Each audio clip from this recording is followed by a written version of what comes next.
어제 내가 그 땡볕에 기다린 시간이 딱 2시간이었지. 그래, 너희들도 2시간 기다려보니 어땠니? 내가 2시간을 땡볕에서 애 태우며 기다려봐서 알지. 그 시간이 얼마나 긴지 말이야. 이제 저희도 애미 심정을 좀 알겠니? 엄마, 죄송해요. 우리가 일부러 엄마 골탕 먹이려고 그런 것도 아니고 사정이 있어서 그랬어요. 용서해 주세요. 용서? 애미 마음 알 리가 없지. 알았다면 그렇게 못했을 거야. 그깟 거 이젠 안다고 해도 모른다고 해도 상관없으니 거기 그러고 있지 말고 돌아가거라. 60대 후반의 임재숙 씨는 여고를 졸업하고 대학에 가고 싶었지만 그러지 못했습니다. 재숙 씨가 여고를 다니던 시절만 해도 비평준화 시대였죠.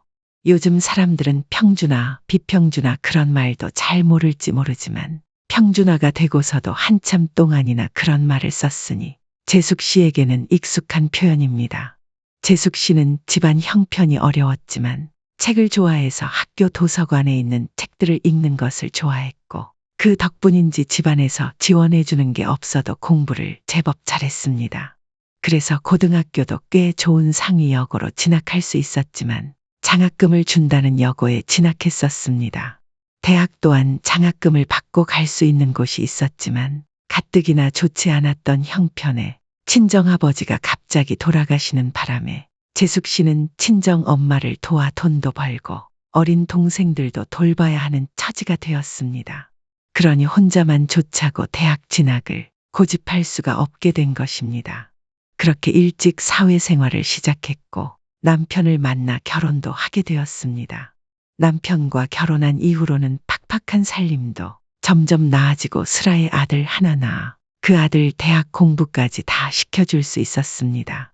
재숙 씨는 자기가 집안 형편 때문에 대학을 포기했던 사람이었기에 재숙 씨 부부가 번 돈으로 아들 대학 공부까지 시킬 수 있다는 게 얼마나 기뻤는지 모릅니다. 아들이 대학을 졸업하고 번듯한 직장에 들어가게 되자 재숙 씨 부부는 이제 할 일 다 했다 싶은 생각이 들었고 갑갑한 서울을 떠나기로 마음을 먹었습니다. 서울에서 그리 멀지 않은 경기도 외곽 한적한 마을로 이사를 한 것입니다. 경찰 공무원이던 재숙 씨 남편이 정년 퇴직한 후 남편도 재숙 씨도 복잡한 서울살이에 지쳐 조용한 마을에서 살고 싶어졌는데 부부가 마음이 그렇게 통한 것도 감사한 일이지 뭡니까? 둘 중 한 사람은 죽어도 서울 못 떠난다고 하면 어쩌냔 말입니다. 실제로 재숙 씨 주변에도 그래서 서울을 못 떠나고 있는 사람들이 덜어 있었습니다. 그러니 남편과 한마음이라는 것도 축복이다 싶었습니다. 그렇게 이사해서 텃밭 같은 걸 재미삼아 가꾸기는 하지만 엄밀히 귀농이라기보다는 귀촌이라고 해야 할 한갓진 삶을 살고 있었습니다. 그렇게 이사를 하면서 직장 다니던 아들은 서울에 자취방 얻어 독립을 시켰었는데 그런 아들이 드디어 결혼할 여자가 생겼다고 했을 때 재숙 씨에게는 그보다 반가운 소식이 없었습니다. 재숙 씨 부부는 시골 생활에 더없이 만족하고 있었지만 혼자 두고 온 아들이 늘 마음에 걸렸던 겁니다. 밥은 안 굶고 다니는지 하루도 그 걱정을 하지 않은 날이 없었다고 해도 과언이 아닙니다. 그런 아들이 제 짝 만나 결혼한다고 하니 반갑고 고마운 소식이었던 겁니다. 며느리는 사람들이 모두들 아이고 공부 참 잘했네 하는 소리를 절로 하게 하는 명문대를 나왔다고 합니다. 재숙 씨는 재숙 씨 아들만 해도 그만하면 좋은 대학 나왔다고 생각했는데 며느리는 재숙 씨 아들보다 훨씬 좋은 대학을 나왔다는 수재였던 겁니다. 아들 이야기를 들어보니 장모 될 사람 교육열이 대단했다고 합니다. 재숙 씨가 아들 키울 때에도 주변에 유난히 자식 교육에 적극적인 엄마들이 많았고 그로 인해 힘들어하는 자식들도 많이 봤기에 그게 어떤 건지 모르지 않습니다. 부모가 아무리 작정하고 공부를 시키려고 해도 자식 능력이 따라주지 않으면 그것만큼 서로 간에 괴로운 일도 없을 텐데 그래도 며느리는 명문대를 졸업했으니 성공한 겁니다. 장모 치맛바람이건 뭐건 간에 자랑할 만한 거다 싶었고 아들이 잘난 며느리를 데리고 온다는 것도 재숙 씨는 기분이 좋았습니다. 잘난 며느리가 아들 기죽이는 건 아닌가. 재숙 씨는 그런 걱정을 하는 사람은 아니었습니다. 아들 며느리는 그렇게 결혼해서 손자를 낳았고 그 손자가 벌써 5살이 되었습니다. 똑똑한 며느리 닮아 5살짜리 손자도 제법 똘똘한 모양이었습니다. 무슨 영재 어쩌고 하는 교육을 시킨다는데 재숙 씨는 5살밖에 안 된 아이가 벌써부터 그런 학원을 다니며 공부를 한다는 게 잘하는 짓인지 모르겠습니다. 그래도 아들 며느리가 잘 알아서 하겠거니 하고 지켜봐야지 뭘 어쩌겠습니까. 지들 자식인데 재숙 씨가 이래라 저래라 할 수도 없는 일이지 싶어 자식들 하는 대로 지켜보고 있었던 겁니다. 그러던 어느 날 아들 며느리가 주말을 맞아 모처럼 재숙 씨네 집으로 놀러 오겠다고 합니다. 도시에서 나고 나란 아이들 정서에 좋다며 아들 며느리는 손자를 데리고 재숙 씨 부부가 사는 시골 마을에 그렇게 한 번씩 다녀가곤 했습니다. 며느리는 물론이고 재숙 씨 아들만 해도 서울서 나고 자란 아이들인데 지들 자식 정서 생각하는 게 기특했고 그게 아마도 재숙 씨가 며느리가 하는 짓 중에 제일 마음에 드는 짓이라고 할 수 있을지도 모르겠습니다. 그렇게 또 아들 며느리가 손자 데리고 온다고 하니 손자 오면 같이 가려고 진돌이 산책도 미뤄두고 자식들 먹일 음식을 만들고 있었습니다. 손자가 강아지를 너무 좋아하는데 아들 며느리가 키워줄 수 없다고 하도 단호하게 잘라 말하길래 재숙 씨 부부가 진돗개 한 마리를 데려와서 키우고 있었던 겁니다.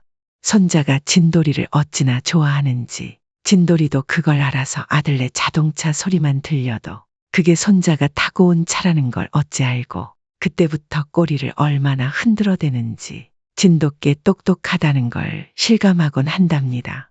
그렇게 진돌이까지 온 식구가 아들 며느리와 손자를 기다리고 있었습니다. 남편은 손자 오면 진돌이 데리고 나갈 거라고 평소에 잘 신지 않는 트레킹화까지 꺼내 신고 기다렸습니다. 어이구, 진돌이 녀석 꼬리가 떨어져 나가게 흔들어대는 걸 보니 애들이 도착했나 보네. 그런 모양이네. 하여간 귀신이야, 귀신. 엄마, 아버지, 잘 지내셨어요? 어머님, 아버님, 저희 왔어요. 너무 오랜만이라 죄송해요. 할아버지 할머니, 안녕하세요. 진돌이랑 산책 가도 돼요? 그럼 그렇지. 오자마자 진돌이부터 찾을 것 같아서 일부러 산책도 미뤄두고 있었지. 할아버지랑 같이 다녀와. 다녀오면 할머니가 맛있는 옥수수 줄게. 아니나 다를까 들어오는 길로 진돌이부터 찾는 손자가 귀여워서 기다렸다는 듯이 진돌이 산책을 다녀오라고 했죠. 그런데 며느리가 그런 손자를 째려보면서 숙제부터 하라고 하는 겁니다.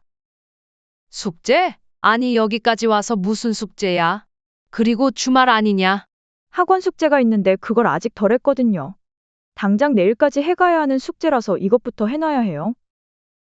며느리가 그렇게 말하니 손자는 조용히 가방에서 숙제 거리를 꺼내 거실 탁자에 양반다리를 하고 앉는 거였습니다.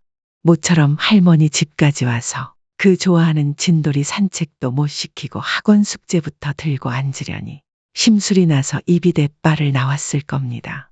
손자는 못마땅해서 심술이 가득한 표정인데도 며느리 말을 고분고분 들으며 숙제를 들고 앉기는 하는 겁니다. 하나를 보면 열을 안다고 재숙 씨는 그 모습을 보니 평소에 며느리가 손자를 어떻게 다루는지 훤히 보이는 것 같았습니다. 애를 얼마나 잡돌이를 했으면 그러겠습니까? 한두 번 그러는 것도 아니고 자연스럽고 당연한 일상 같아 보이는 것이 재숙 씨는 더 마음이 쓰였습니다. 손자가 안쓰럽기도 하고 그리 좋은 교육 방법 같지 않았지만 싫은 소리 하지 않으려고 애를 쓰며 최대한 좋게 말했습니다. 아직 5살밖에 안 된 애한테 너무 과한 거 아니냐? 영재 교육도 좋고 조기 교육도 좋고 다 은데 한창 뛰어놀 나이에 주말에 할머니 집까지 놀러와서 제대로 놀지도 못하는 건 심한 것 같아서 그런다. 애가 다니는 영재학원이 정말 괜찮은 곳이에요. 유명한 박사님들이 여러 가지로 연구해서 만든 커리큘럼으로 애들 교육을 시키거든요.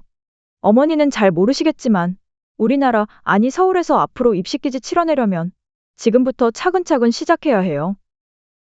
그래, 그건 알겠다만 안쓰러워서 그러는 거 아니냐? 이렇게 숙제부터 먼저 하라고 안 하면 실컷 뛰어논 다음에 피곤해서 숙제도 제대로 안 하고 눈부터 꾸벅꾸벅 졸아요. 그러니 어쩔 수가 없네요. 애 정서에 좋으라고 일부러 데려오는 거라고 하더니 이러면 무슨 소용이냐? 아무리 그래도 애가 애답게 커야지. 차라리 책을 더 읽게 하는 게 어떠냐? 내가 어렸을 때 책을 그렇게 좋아했거든. 난 책이 그렇게 좋더라고. 그 덕분인지 내가 학교 성적이 꽤 좋았어. 집안 형편이 안 좋아서 대학은 못 갔지만 말이야. 책도 아무 책이나 읽히는 거 아니고 다 알아서 좋은 책으로 골라서 읽히고 있어요. 어머님, 요즘은 교육을 그렇게 주먹구구 옛날 방식으로 하는 게 아니어서 관리를 하는 게 많아요. 걱정 안 하셔도 돼요. 재숙 씨는 아직 하고 싶은 말이 100만 개쯤은 더 있는 것 같았지만 더 이야기해봤자 며느리랑 감정만 나빠질 것 같아서 재숙 씨가 거기서 멈췄고 며느리도 더는 말을 보태지 않았습니다. 그렇게 아들 며느리와 손자가 돌아가고 난 후에도 재숙 씨는 언짢은 마음을 달래지 못하고 있었을 겁니다. 그런데 그로부터 얼마 후 아들이 전화를 해 며느리, 손자 다 같이 오랜만에 나들이를 가자고 하는 겁니다. 지들도 그러고 간 것이 찜찜해서 화해하자는 뜻인가 보다 생각했고 기쁘게 생각했습니다. 손자가 좋아하는 식혜도 달지 않게 만들어서 보냉백에 꼼꼼하게 챙기고 김밥이며 과일까지 바리바리 싸서 나왔답니다. 들뜨고 설렌 마음, 손자 빨리 보고 싶은 마음에 서둘렀던 재숙 씨는 약속 시간보다 30분이나 일찍 도착해서 아들네는 어디까지 왔다 싶어 전화를 했습니다. 엄마, 왜 이렇게 일찍 도착하셨어요? 저희는 시간 맞춰서 도착할 수 있을 것 같거든요. 날도 더운데 어디 근처 카페 같은 데라도 들어가 계세요. 그래, 내가 알아서 할 테니까 시간 맞춰서 오거라. 날씨가 덥기도 덥기만 무엇보다 죽일 듯이 타는 햇살이 너무 따가워서 그 햇살이 무서워서라도 어디 들어가 있어야겠다 싶었던 재숙 씨는 들어가 있을 만한 카페를 찾아 두리번거리다가 지갑이 없다는 것을 알게 됐습니다. 도시락 가방 들고 온다고 재숙 씨 소지품 가방을 작은 것으로 바꿔 들고 나오면서 원래 들고 다니던 가방에 있던 지갑을 깜빡하고 못 챙긴 겁니다.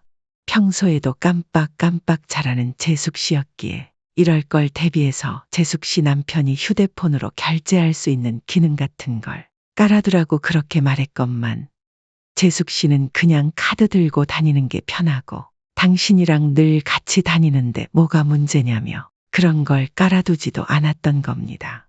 휴대폰 케이스에는 교통카드 기능만 있는 카드 한 장 끼워놨을 뿐이었습니다. 다시 아들에게 전화해서 카페 들어가 있기도 마땅찮다고 둘러대며 언제쯤 오는지 한 번 더 확인을 하니 아들이 금방 가겠다며 조금만 기다리라고 했습니다. 아들 말만 믿고 기다리고 있는데 땡볕에 재숙 씨는 점점 지쳐가고 있었죠. 그 와중에 야외 활동 자제하라는 폭염주의보 경보 안내에 노란색 메시지가 자꾸 오니 가뜩이나 뜨거운 땡볕이 더 무서워지는 것 같았습니다. 금방 오겠다는 아들은 오지를 않고 약속 시간마저 한참이나 지나 있기에 재숙 씨는 다시 아들에게 전화를 걸었는데 아들이 전화를 받지 않아 며느리에게 했더니 며느리도 전화를 안 받는 겁니다. 얘네들이 약속 장소로 오다가 무슨 사고라도 난 건 아닌지 걱정도 되고 별 생각이 다 들었습니다. 사고가 났으면 뭐라도 연락이 오지 않겠나 싶어서 마음을 진정하고 계속 전화를 하며 기다렸는데 약속 시간이 1시간이나 지나서야 아들이 전화를 받는 겁니다. 그런데 이미 재숙 씨는 화가 너무 많이 난 상태였던 거죠. 왜 전화도 안 받아서 걱정을 시키는 거야? 약속한 시간에서도 벌써 1시간이나 지났단 말이야. 아니, 엄마, 그게 아니고 지금 갑자기 장모가 찾아와서 전화를 받을 수가 없었어요. 죄송해요. 이제 출발하니까 조금만 더 기다려주세요. 아들은 그렇게 전화를 끊었지만 재숙 씨는 영 기분이 좋지 않습니다. 장모가 찾아오면 찾아왔지. 그런다고 재숙 씨 전화를 못 받을 이유가 뭔가 싶고 그런 상황이 됐으면 지가 먼저 전화를 해서 상황을 알려야지. 1시간이 뭐야. 약속 장소에 일찍 도착한 걸 생각하면 1시간 반 동안이나 애미를 땡볕에 세워두고 연락 한 번 안 한다는 게 말이 되냐 싶어서 재숙 씨는 아직도 화가 덜 풀렸지만 바로 출발해서 온다고 하니 조금만 더 기다려 얼굴이라도 보자 싶었습니다. 자식들, 특히 손자 얼굴을 보면 화도 금방 풀릴지 모르니 말입니다. 그렇게 30분을 더 기다렸는데 그때 아들이 다시 전화를 한 겁니다. 엄마, 아무래도 오늘 못 갈 것 같아요. 다음에 다시 연락드릴게요. 하면서 또 전화를 지가 먼저 끊어버렸습니다. 그렇게 끊어진 전화기를 붙들고 있는데 재숙 씨는 눈물이 다 나는 겁니다. 2시간이나 땡볕에서 땀 뻘뻘 흘리고 있었으니 땀범벅이 됐는데 거기 눈물까지 섞여서 꼴이말이 아니었고 그보다 재숙 씨 마음이 더 너덜너덜했습니다. 그 상태로 도저히 버스를 탈 수가 없어서 남편에게 전화해 데리러 오라고 했더니 남편은 쏜살같이 달려와 줬습니다. 그런 남편을 보니 서러움이 폭발해서 눈물이 아니라 아예 대놓고 울음이 터진 겁니다. 남편이 운전하는 차에 에어컨 틀어놓고 편하게 앉아서 목 놓아 서럽게도 울었답니다. 그리고 남편에게 이르듯이 재숙 씨가 당한 일을 말했죠. 땡볕에서 똥개 훈련 당하듯이 2시간을 기다렸던 것. 그러는 동안 2번이나 전화를 하면서 지 할 말만 하고 재숙 씨 얘기는 들으려고 하지도 않고 전화를 먼저 끊어버린 것도 다 말했습니다. 제일 서운하고 분한 부분이기도 했기 때문입니다. 재숙 씨 남편도 화가 이만저만 난 게 아닙니다. 말이야 바른 말이지 재숙 씨 남편이라고 아들 며느리가 마음에 들었을 리가 있겠습니까? 지난번에 손자 교육 문제로 재숙 씨와 며느리가 언쟁을 벌일 때 재숙 씨 남편도 며느리가 재숙 씨를 무시하는 태도에 심정이 상해서 나서서 호통을 치려고 하는 걸 재숙 씨가 몇 번이고 몰래 말렸는지 모릅니다. 그런 상황이었으니 재숙 씨 남편도 이번엔 안 참겠다고 나선 겁니다. 재숙 씨 남편은 그 길로 아들에게 전화를 걸더니 재숙 씨도 들을 수 있게 차량 블루투스 스피커폰으로 연결해서 통화를 했습니다. 너 이 자식! 내가 지금 너희 엄마한테 한 짓이 뭐야? 이 땡볕에 사람을 2시간이나 세워둬? 오늘 날씨가 어떤 날씨인지 몰라서 그래. 아니, 아버지, 카페에 들어가 계시라고 분명히 말씀드렸어요. 그리고 엄마가 많이 일찍 나오셨던 것도 있잖아요. 이 자식이! 그래서 지금 내가 잘했다는 거야. 무슨 똥개 훈련시키는 것도 아니고 금방 올 것처럼 말하니 착한 내 엄마가 그 말만 믿고 기다린 거 아니야? 죄송해요. 저희도 사정이 있었어요. 사정은 무슨 얼어 죽을? 누구 하나 죽어나간 것도 아닌데 중간에 기다리는 사람한테 전화 한 통을 못해? 너희 회사 상사가 기다리고 있었어도 그렇게 했을 것 같냐? 인간이 그러면 못 사. 죄송해요. 엄마 화 많이 나셨어요? 니들이 지난번에 집에 왔을 때 그런 일도 있었고 해서 너희 엄마 기분 풀어주려고 일부러 나들이 가자고 하는 게 기특하다 싶었는데 이게 다 뭐야? 아버지, 맞아요. 그래서 일부러 엄마한테 나들이 가자고 한 거였어요. 그랬거나 말거나 이제는 다 소용없고 하루 잘 놀고 저녁에 너희 엄마 데려다 주러 집에 오면 애 교육비 하라고 모아놓은 통장 하나 내어주려고 했는데 딱 지들 생각만 하고 엄마 생각은 눈꼽만큼도 안 하는 니들 같은 것들에게 줄 게 아니라는 생각이 들어. 이번뿐 아니라 앞으로 다시는 어떤 식으로도 돈 같은 건 주지 않을 생각이니 그렇게 알아라. 남편은 쐐기를 박듯 단호하고 엄중하게 말하고 아들이 하루 종일 재숙 씨에게 그랬던 것처럼 전화 먼저 탁 끊어버리는 겁니다. 아들이 2번이나 지 할 말만 하고 전화도 먼저 끊어버리는 걸 당한 재숙 씨는 남편의 그런 행동에서 쾌감을 느꼈고 내 남편 잘한다. 내 남편 최고다. 역시 남편밖에 없다 그런 마음이 들었습니다. 앞으로 경제적 지원 같은 건 꿈도 꾸지 말라고 했던 소리 때문인지 아들 며느리는 다음 날 바로 재숙 씨 부부를 찾아왔는데 손자는 장모한테 맡겼다며 둘만 온 겁니다. 그런 일이 잘 있는 일이 아니다 보니 재숙 씨는 어쩐 일로 저러나 얼마나 제대로 빌 작정을 했길래 애까지 맡기고 왔나 싶었습니다. 무슨 일이 있어도 오늘 해결을 보고 가겠다는 결의 같은 것도 보이는 것이 재숙 씨는 여전히 그런 아들놈이 간사해 보입니다. 그 무서운 장모님한테 애를 어떻게 맡기고 온 거니? 장모님이 전화라도 하시면 바로 튀어가야지. 그게 무슨 말씀이세요? 엄마 오해예요. 장모님이 무슨 상관이라고 그러세요? 내 말이 틀렸으면 틀렸다고 말해봐. 장모가 와 있다고 제 엄마랑 통화도 못한다고 하는 놈이 그게 제대로 된 놈이니? 그것도 엄마를 땡볕에 세워두고? 응? 장모님 때문이 아니라 좀 중요한 이야기를 하고 있어서 그런 거예요. 죄송해요. 변명할 수도 없을 텐데 애쓰지 마. 그럴수록 더 화나. 내 엄마 그렇게 무시하더니 엄마 아버지가 주는 돈은 무시가 안 되는 모양이지. 무슨 말이야? 돈 때문에 온 거 아니에요. 죄송해요. 화 푸세요? 공부도 제대로 못한 엄마가 주는 돈이나 너희 장모가 주는 돈이나 돈은 똑같은 돈이니 그 돈 무서운 건 아는 모양이구나. 애 밑에 돈이 많이 들어가긴 하지만 엄마 아버지가 주시는 돈 아니면 애 못 키우는 것도 아니고 그런 거 아니니까 오해하지 마세요. 내가 그게 아니면 이렇게 득달같이 튀어올 놈이야? 내가 내 애미야. 내 놈 머릿속이 훤히 들여다 보인단 말이야. 나는 너 그렇게 안 가르쳤다. 잘못했어요. 전화도 일찍 못 드리고 또 엄마 대답도 안 듣고 전화 끊어버리고 그런 거 다 잘못했어요. 그러거나 말거나 난 이제 관심 없다니까? 대문도 안 열어줄 거야. 내 아버지랑 나는 너 같은 자식 없는 셈 치면 그만이라고 했어. 그러니까 소용없는 짓 그만하고 가. 며느리 명문대 보낸 장모 말이라면 껌뻑하면서 재숙 씨가 무슨 말을 하면 그렇게 무시하던 자식들이지만 재숙 씨 부부가 한 번씩 살림에 보태라며 내어주는 돈을 받을 때면 세상에 둘도 없는 효자, 효부가 되곤 했죠.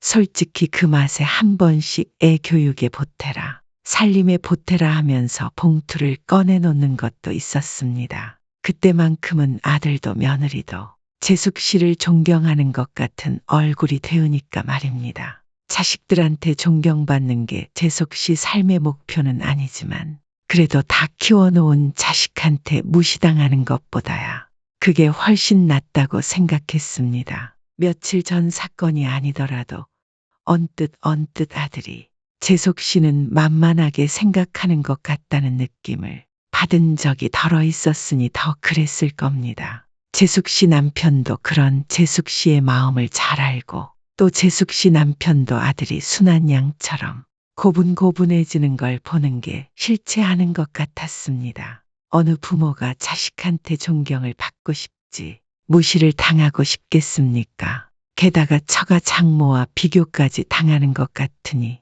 재숙 씨는 그 서운함이 이루 다 말할 수가 없는 지경이었습니다. 재숙 씨 남편 앞으로 꼬박꼬박 나오는 연금은 부부가 생활비로 실컷 써도 늘 남았으니 남으면 남는 대로 모았고 일시금으로 받은 퇴직수당도 있고 서울집 팔고 이사 오면서 남은 돈도 있었는데 부부가 검소한 성향이라 큰 돈이 들지 않기도 해서 그렇게 모은 돈을 자식들 앞에 내놓는 뿌듯함도 재숙 씨 부부의 큰 즐거움 중 하나였던 겁니다. 여러 가지 이유에서 말입니다. 그렇지만 이제는 그런 즐거움이 아무런 의미를 갖지 못하고 아무런 감흥도 느끼게 해주지 못할 것 같습니다. 얌체같이 간사한 아들놈에게 그런 걸 해주고 싶은 마음도 없어졌습니다. 그러니 앞으로 일절 그런 도움을 주지 않겠다고 한 것이고 아들 며느리는 그제야 일이 단단히 잘못됐다 싶었을 겁니다.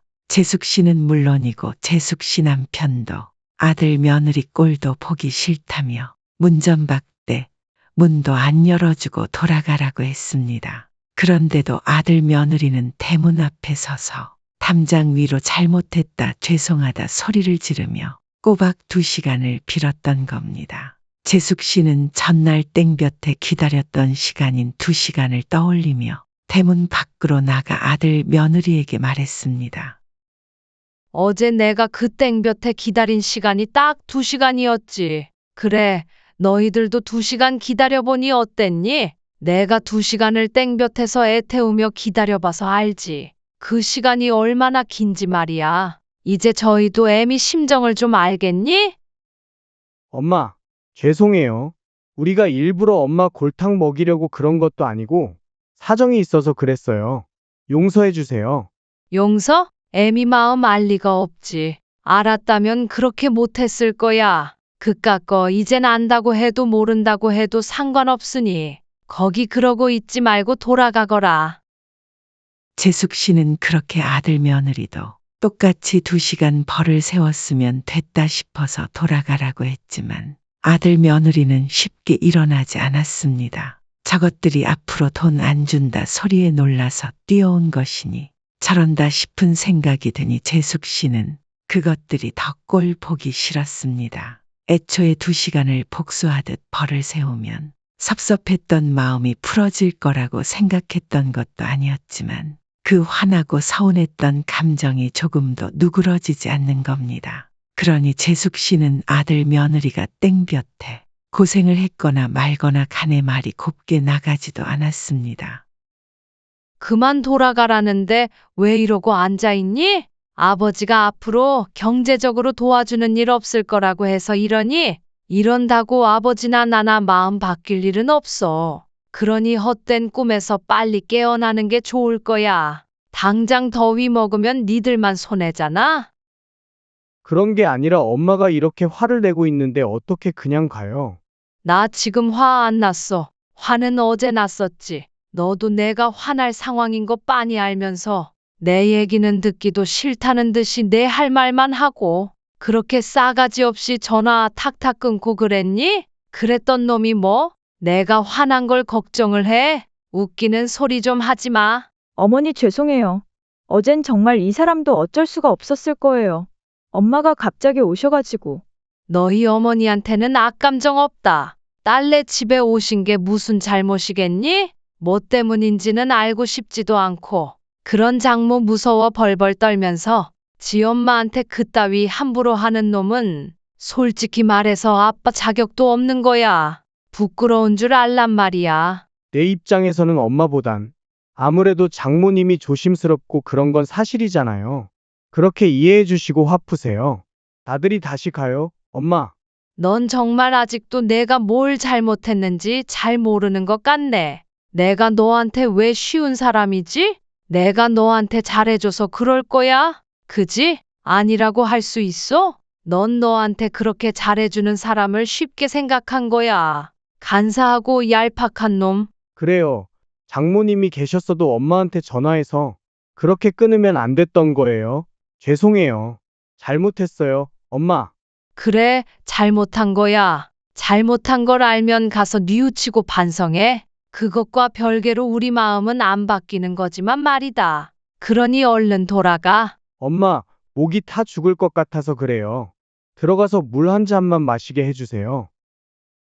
아들이 그렇게 말하는데 가까스로 누르고 있던 재숙 씨의 분노가 폭발을 해버리는 것 같았습니다. 어디서 목이 다 죽겠다는 소리를 하면서 은근슬쩍 집에 발을 들여놓으려고 하는 건지, 그리고 지금 지가 어떤 상황에 놓인 건지도 모르고 어이없이 목 탄다 소리나 하고 있는 게 정말 화가 났습니다. 그래서 재숙 씨는 그 길로 부엌에 들어가 어제 손자 주려고 싸갔던 식혜, 하룻밤 사이에 확 쉬어버린 그 식혜를 들고 나와 대문 밖에 있는 아들 며느리한테 확 뿌려주고 말았습니다. 신식혜 벼락을 맞은 아들 며느리는 황당하다는 듯이 재숙 씨를 향해 불평을 하는 겁니다.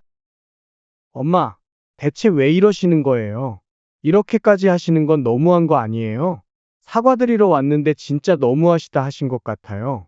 세상에 어머니, 이게 다 뭐예요? 이 냄새는 또. 정말 너무하세요, 어머니. 왜 상한 식혜 처음 맞아보니? 그렇겠지. 내가 심해? 너무해? 그러니 니들이 내 맘을 알 수가 없다는 거야. 상한 식혜 좀 맞았기로써니 그게 무슨 대수야? 내 마음은 이놈의 식혜보다 더 처참하게 상했다. 이것들아. 상한 식혜까지 맞아드렸으니 분풀이 하실 만큼 하셨잖아요. 그런 이제 용서해 주세요. 지금 나랑 무슨 거래하니? 협상해? 애초에 조건이 달라서 협상이 안 돼. 상한 식혜 몇 사발이고 더 뿌려줄 수 있으니 계속 맞고 싶으면 그러고 앉아있던지 맘대로 해라. 상한 식혜 더 맞기 싫으면 얼른 일어나서 가란 말이야. 썩 꺼져. 재숙 씨는 그렇게 아들 며느리를 쫓아냈는데 아들 며느리는 상한 식혜를 맞고 쫓겨난 뒤로도 계속해서 끈질기게 연락을 해오고 있습니다. 며칠 전에 문자고 전화고 제발 하지 말라 소리 한마디 하려고 전화를 받았더니 이러는 겁니다. 엄마, 나한테 화가 난 거니까 나만 안 보시면 되잖아요. 안 보고 싶으시면 안 보셔도 돼요. 근데 엄마 손자도 안 보고 싶어요? 애만 대문 앞에서 들여보낼 테니까 손자만이라도 보세요. 보고 싶으실 거 아니에요. 아이고, 고양이 쥐 생각하니? 누가 그런 걱정해달래? 내가 그런 잔머리 쓴다고 달라질 거였으면 애초에 시작도 안 했어. 내가 이럴수록 더 괘씸하고 이렇게 나올수록 점점 더 결국은 돈 때문에 이러는 거지 싶은 생각밖에 안 들어. 그러니까 문자고 전화고 그런 거 다 하지도 마. 조용히 좀 지내자. 아들놈이 그렇게 나올수록 재숙 씨 부부는 더욱 마음을 단단하게 먹었습니다. 아들이 그렇게 나올수록 더욱이 절대로 흔들리지 않아야겠다고 결심한답니다. 아들놈은 아직 멀었다 싶습니다. 철없고 싸가지 없는 아들놈이 재숙 씨 마음을 알 날이 올까 싶은 생각마저 듭니다. 자식 위하는 마음으로 배려하고 퍼주기만 하는 부모 사랑을 그런 식으로 지들 편한 대로 이용하고 받아먹을 것만 생각하는 게 아직도 괘씸해서 분이 안 풀립니다. 손자 생각을 하다가도 그 생각만 하면 다시 온몸이 부르르 떨리는 거죠. 재숙 씨 부부는 그런 아들은 있고 부부가 같이 할 수 있는 새로운 취미 생활을 찾아보는 중입니다. 취향을 맞추는 게 쉽지 않을 것 같지만 그런 과정도 다 재미라고 생각하고 즐겨볼 작정이랍니다. 아들놈 챙겨주려던 돈이 다 굳게 생겼으니 돈 좀 들어가는 취미를 만들어도 좋을 것 같습니다. 행복한 고민입니다.